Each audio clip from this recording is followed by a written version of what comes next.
So I promised you we'll talk about stress. We've been talking about this for a while, but I guess there's never enough. However, it doesn't make any sense to continue talking about things, of course, if you don't start thinking about it and slowly start implementing that, because as you know, stress will kill you. Stress will kill you. I don't know if you know, but a lot of things happen in your body when you are stressed. I guess from the initial flight or fight kind of a thing, that's something that comes to us, that we are remnant we're left with the thing called stress, because it changes a lot of our body.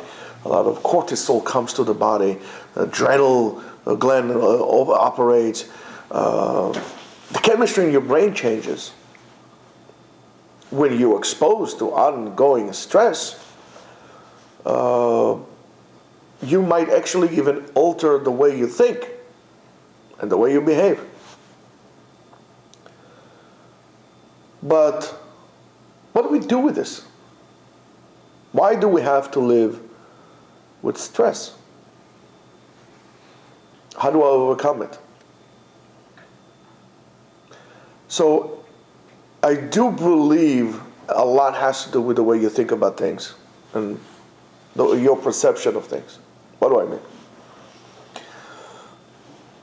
Let's say, for example, when you are about to start school. Anybody remembers here, like the day before or the week before you were about to go to high school? Remember? Did you enjoy that week or the day before? No. No. And you were stressed. There was stress. And the day before you started college? But so you were stressed going to school, and then you were stressed finishing school.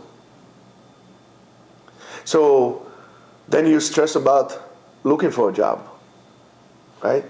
Can I find a job? Would I get a job? What kind of job would I get? What would the people there? Stress, worried, And then what happened? You get a job, you think it's going to be good, right? No, then you're stressed in your job. You're stressed to get married. Oh, go to shidduch. Who I'm going to marry? Who I'm not going to marry. What my parents will say. What his parents will say.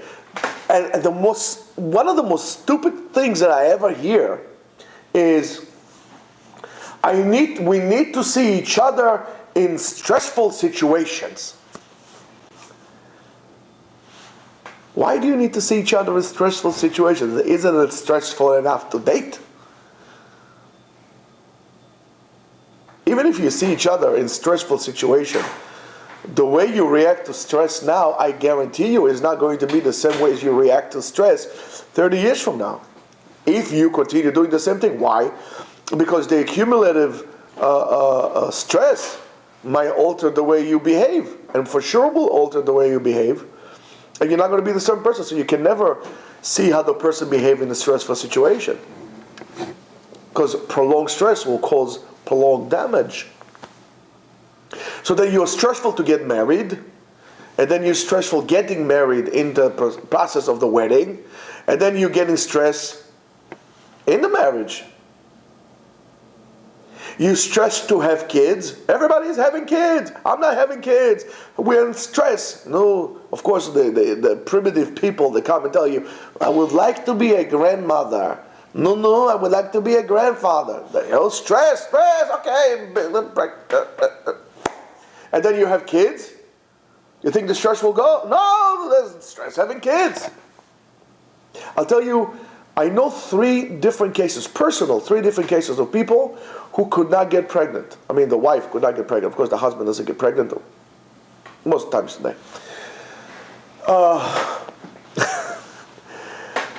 They couldn't get pregnant. They went to doctors. They checked the husband. He's fully loaded. They checked the woman. Everything is fine. Could not get pregnant. They didn't know what to do. They tried this, they tried that, they fertile eggs. Nothing was working. And then they says, okay, you know what? We'll adopt. 2 out of the 3 said they're going to adopt. One of them, as soon as they adopted a child, the wife got pregnant. The other one, as soon as they decided to adopt a child and went through the processes and so on and so forth, the election, the selection, and so on and so forth, she got pregnant, so they canceled that. The third couple that I know decided, okay, you know what? C'est la vie, it is what it is. We can't have kids. Nothing to do. Once they accepted that, she got pregnant. For my husband. Something tells you. I'll tell you what prolonged stress does, for example. Israel is a very stressful place. It's always stress. And not necessarily always and stress that is granted, it should be there. Yes, there's always an existential stress in Israel in terms of wars and so on and so forth, but not always. Sometimes it is well orchestrated by elements in Israeli society that would like to keep its people on edge. It promotes agendas, promotes business to a certain extent. The news in Israel is the worst thing ever. I mean, every 15 minutes there's news. And you can't escape it. Like here, let's say you listen to CBS, 880, what's the name, 1010 Wins, you can switch to a different station. Over there, everybody has news. You can't escape it. So I was an unbelievable phenomenon. We were driving with my daughter from the airport. We rented a car from the airport. And if you know, in Israel, the lights work a little different. You have a red light, and before it turns green, you turn red and yellow light or orange light, and then it turns green. The reason is, at the time, most of the cars in Israel were stick shift.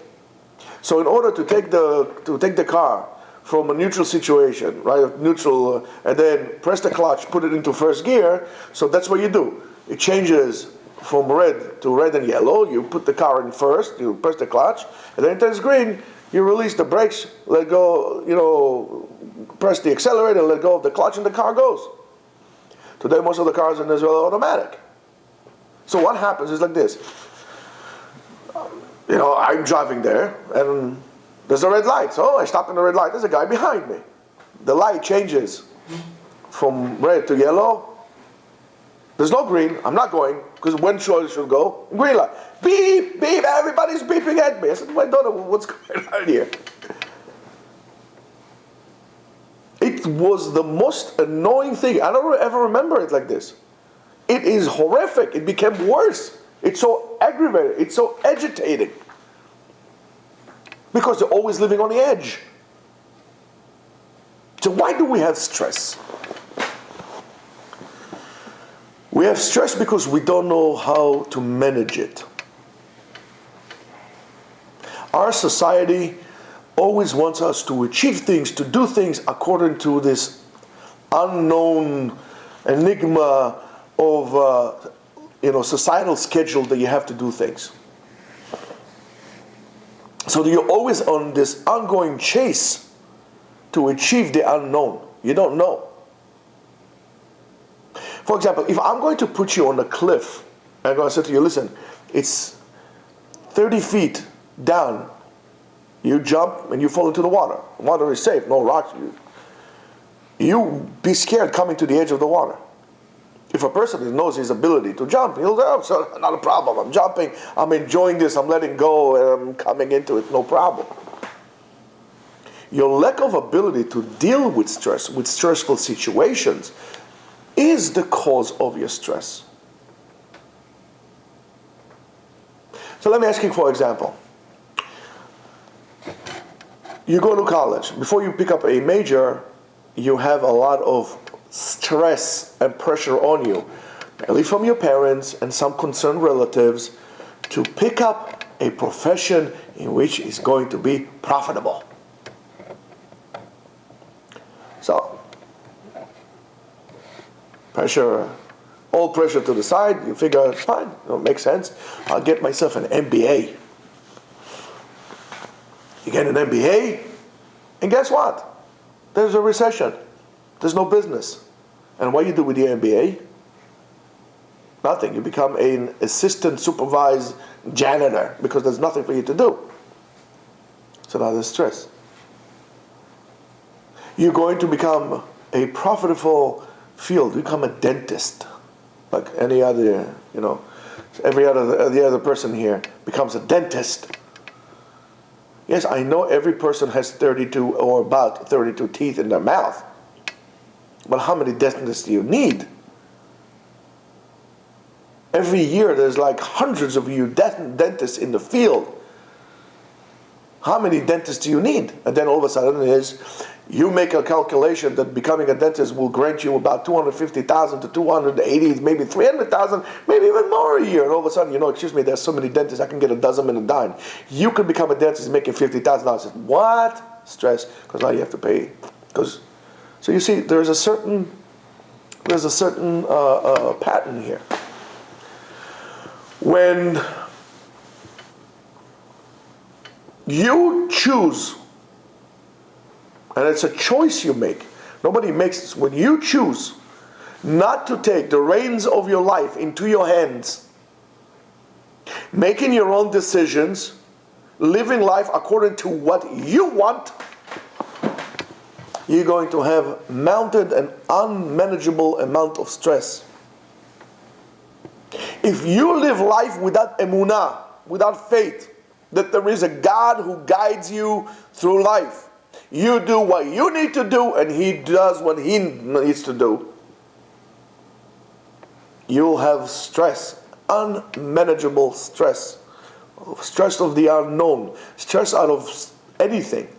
You will meditate and you'll be stressful out of meditation. When you have emunah, when you have belief in your life, even with that, take 1 degree down, if you have a meaning in your life, there's no stress. For example, how much do you think a marine biologist make? Not a lot. 40,000. 40,000.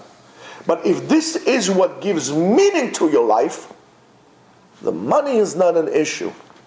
The meaning is an issue. Don't mix up M&M, money and meaning. Or mommy, to that matter.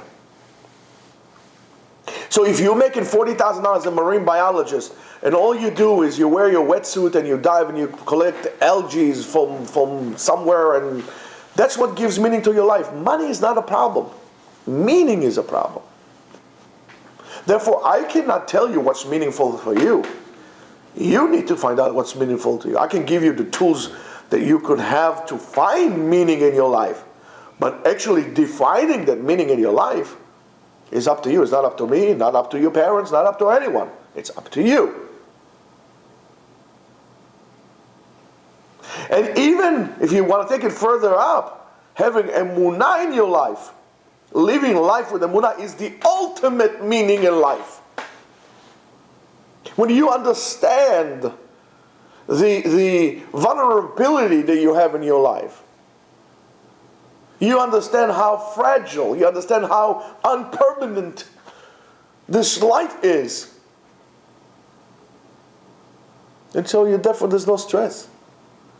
If I have to catch up, for example, let's say I live in a community that your status is being measured by the size of your house, the type of tiles you have in your house, and so on and so forth. It's an ongoing stressful situation because you're never going to reach a certain goal. It's always more, and what kind of a car you drive, and so on and so forth.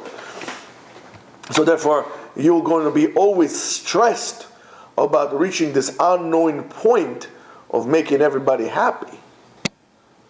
But once you free yourself from being worried about how many bedrooms you have, I mean, think about it.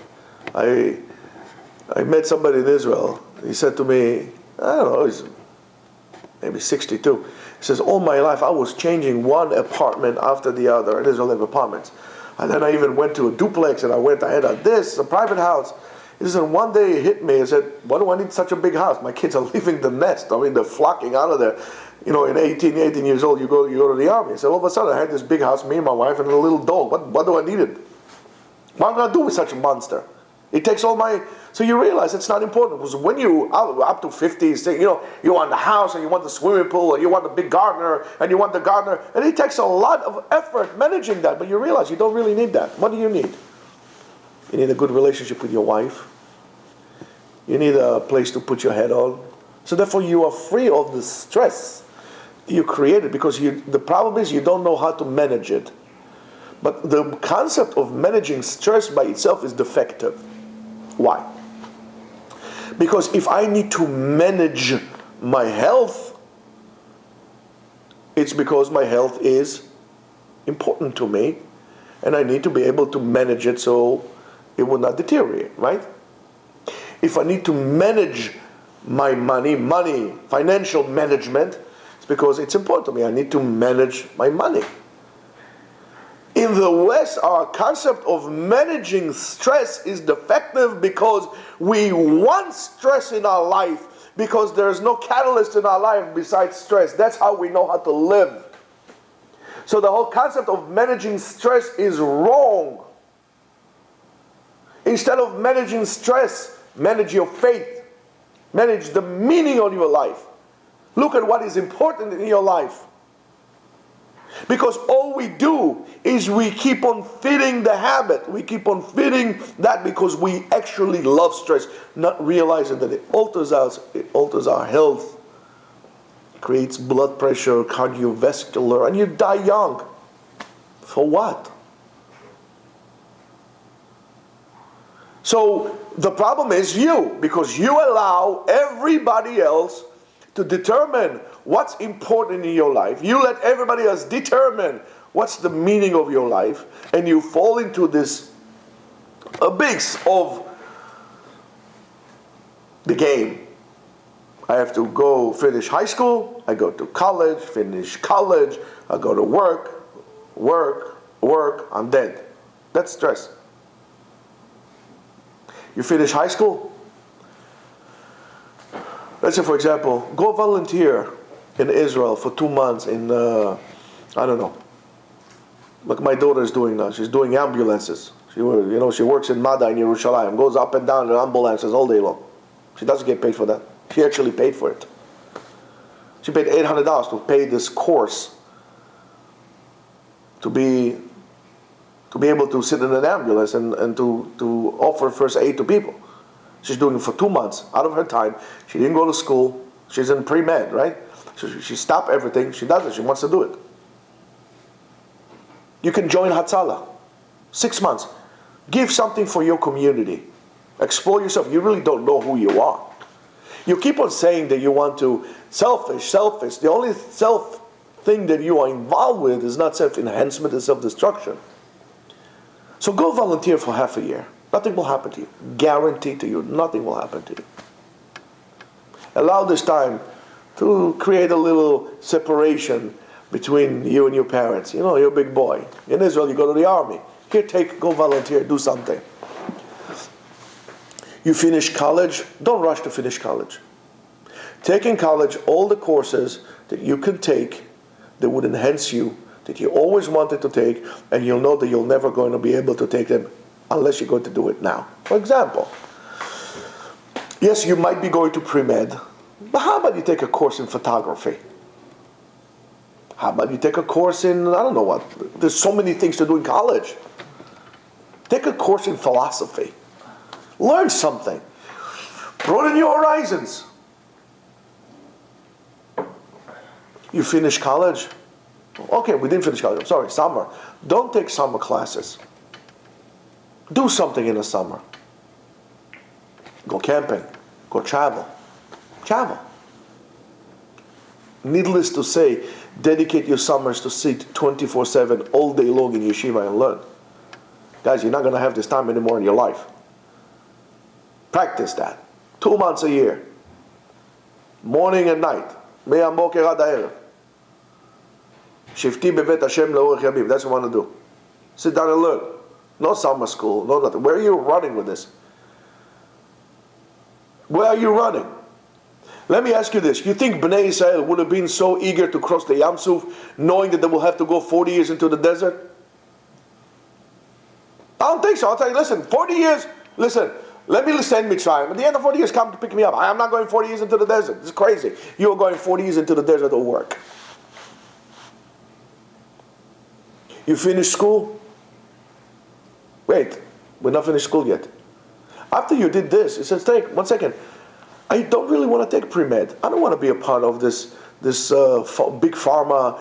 That's not what medicine is all about for me. I want to do something else. I want to become a forest ranger. I want to become a marine biologist.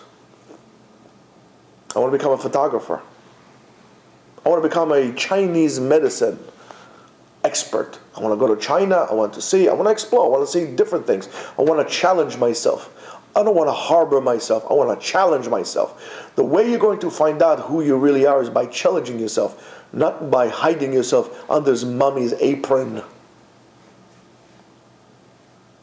You don't want to be big men, but you're still connected with your umbilical cord to your mother's stomach. And that's something you have to think about. So now let's say finally you've picked up your job that you really thought that that's where it's going to be. You become a Native American expert. You become an expert in desert irrigation. That's what you want to do. I mean, you ask people, what do you want to do? Oh, I don't want to sit in the office 9 to 5. But guess what you do? Everything you do is stay in the office from 9 to 5. From 9 in the morning until 5 o'clock in the morning as well. You go around the clock. Then you don't go straight to work. Give yourself some time. Give yourself some time. Go travel. Sit down. Let it saturate. Don't pick the first job that they give you. Pick the job that fits you. Let's say, for example, you decide to become an accountant. You like that. Not necessarily take the best job. Let's say you don't want a high-pressure job. Let's say you don't want to work for a corporate company. You don't want to be working like a slave. Let's say, for example, your dream was to work for the mafia, to cook books for the mafia. I don't know, whatever it is. Do you have any dreams? And when you do so, there's less stress because you're doing what you want. Most people want to do, have a plan. When I retire, I do that. So retire now. If you're 20 or 25 or 27, retire today. It means do what you want to do. And don't be afraid of the fear that is always implanted in you, mainly by your parents. Oh, you have to get a job. Everybody, don't worry, Hashem will help. Needless to say that you should dedicate some serious time of your life to some serious learning. Serious learning. Nothing will happen if you start your job career at 30 years old. And instead of retiring at 67, you'll retire at 70. Nothing will happen. And until 30 years old, you are seriously dedicating your life to that. Sitting down in Yeshiva to learn. I saw something fascinating in Thailand.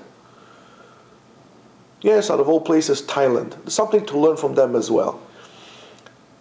Most of the men there at one point or another, well, not most of, a lot of men at one point or another in their lives become Buddhist monks.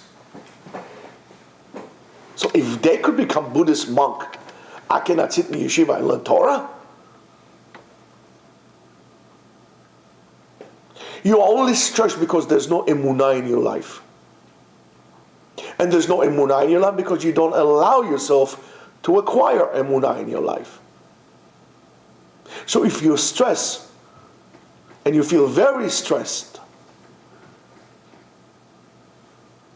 look at your emunah. Look at your decision making. Look at the responsibility you have in your life. Believe me, think about what I just told you. Might save you a lot of Xanax, and a lot of visits to the doctors, and a lot of gray hair, and a lot of cortisol in your blood, and maybe even offer you a little bit longer life. Have a nice day.